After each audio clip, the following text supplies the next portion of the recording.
Hello! It's been a while. The reason I haven't posted videos in a few weeks is that I've been working very hard on my upcoming ebook. Everything I know about macro photography in one book. Should be done soon, but I think it's probably a couple of weeks of work on that book left. Today we're gonna talk about an interesting lens, which is pretty new. I think this came out in November last year, and it is the Pergear 100mm f2.8 2x magnification macro lens. And what's interesting with this lens, I never review lenses that I don't find interesting. I think that they must have something new to bring to the market, and what this brings is that it is basically a copy of the Laowa 100mm 2x magnification macro lens. So it's a very high magnification, a manual lens, but what's so unique about the Pergear is that it's cheap. It's I think $230 US, which is probably the cheapest lens of this kind that you can find right now. And that made me want to try it, because this could be a great option if you're just getting into macro photography and want a really cheap lens, but still capable. So I've been using this lens now for a couple of days, and these are my thoughts about it. I will show you sample photos throughout the video, and they were taken with the lens on my Sony A9 Mark II, which is a pretty low resolution sensor, so you will get better results if you have a higher resolution sensor. This one is only like 24 megapixels, I think.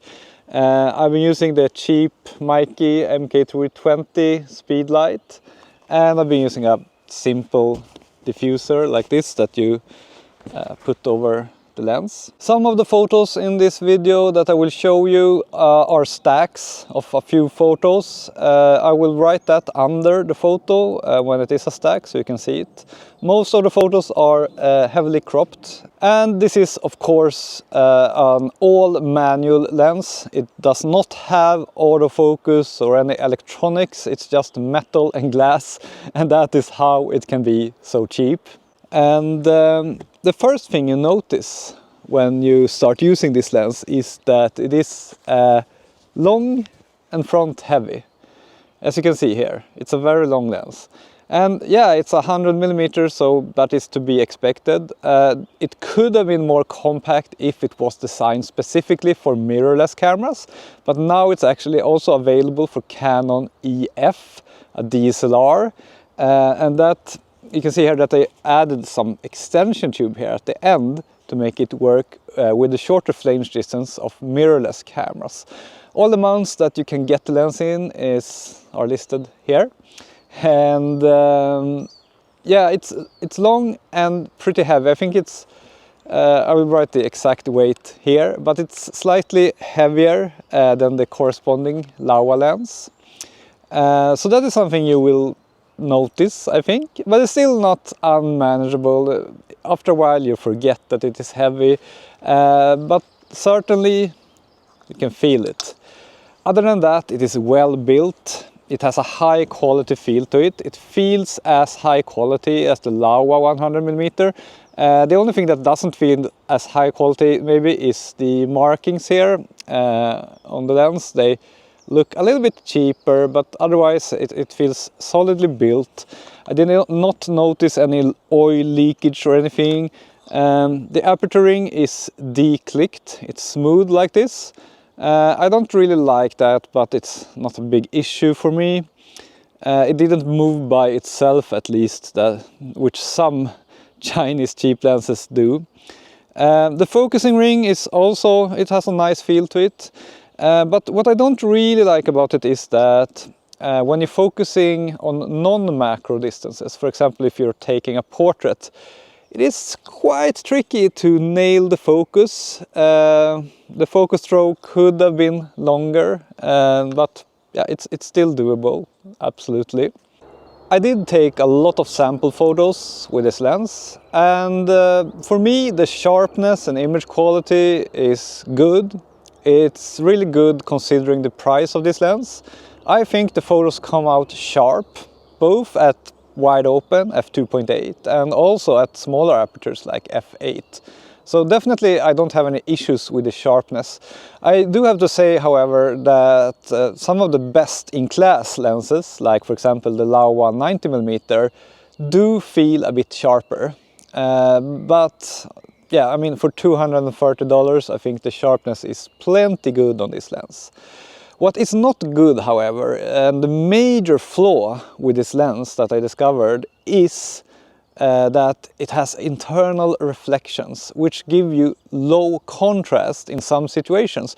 Most notably if you're shooting photos with bright backlight or like bright light in general, that light will reflect on the inside of the lens, and especially on this last part here, the extension tube, and those reflections will come onto your sensor and lower the contrast, making the image look a bit milky and low contrast, and it is often impossible to save that contrast in post. And that is, I don't know, that is a pretty common issue, unfortunately, with these the cheapest Chinese macro lenses. I've seen it several times before, but there is actually something you could do. What I did when I noticed this issue on this lens was that I got myself some black velvet, self-adhesive black velvet. I bought it in a hardware store. Actually, I bought this black velvet like 7-8 years ago when I started with macro photography, and I've been using it ever since. Basically you just tape some of that inside the lens, at least on the parts where you can reach, like on this part towards the back here, and that will remove a lot of those internal reflections and improve contrast quite a bit. So keep in mind that many of the photos in this video I took with the black velvet in. Contrast could have been lower without that. But it's such an easy modification to make, so I think you should be prepared to do that if you consider buying this lens. Unfortunately, it did not solve the low contrast problem and the internal reflection problem all the way, because when you look into this lens with a light on the other side, you can see that the internal reflections are not only in the back part here that you can reach, but also between the lens element inside the lens, and I can't do anything about that unless I want to tear apart the lens, and even then it would be hard to put black velvet in there without like affecting the functioning of the lens. So that is the major downside with this lens, internal reflections. And I also need to point out that you don't have this problem with the internal reflections on every photo. It's only when you are unlucky enough to have a light source in your frame that kind of bounces at the right or the wrong angle, depending on how you look at it, to cause internal reflections that hit your sensor. So like in most photos you won't notice it, but in some it will destroy your whole photo. So if we are to sum up, despite the problems that this lens has, mainly the internal reflections and also that it is a bit big and heavy, I think it's great value for money. You get a great macro lens for $230, a great beginner's lens, your first macro lens. It's not a perfect lens, but it's very, very good per dollar paid.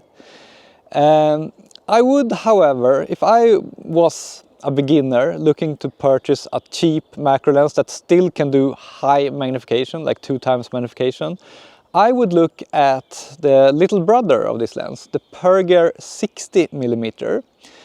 It is very similar, but I do find it a bit sharper, a slight bit sharper, and smaller, lighter, which is a big deal to me, and it's roughly the same price. So I would actually buy that lens. Yeah, with 60mm you get a slightly shorter working distance. For some people it's important to have the longest possible working distance, and of course with a longer focal length, like 100mm, you get slightly longer working distance. For me personally, I actually prefer a shorter working distance, because for me it's easier to do stacking then, because then I can place my lens on my hand like this and hold my subject between the fingers, And with a 60mm lens I could easily focus like this and do focus stacks by moving the lens slightly. But on a 100mm lens it's not possible because the working distance is too long. Then I have to like have really long fingers to be able to pull that off. So actually personally I prefer a shorter working distance. Anyway, if you really want a long working distance and you want a very cheap but still very capable macro lens, I think this is a good purchase. But also look at the 60mm version. The problem though with the 60mm version is that even though it has less dark corners at 2x magnification, it has very dark corners on full frame at lower magnifications.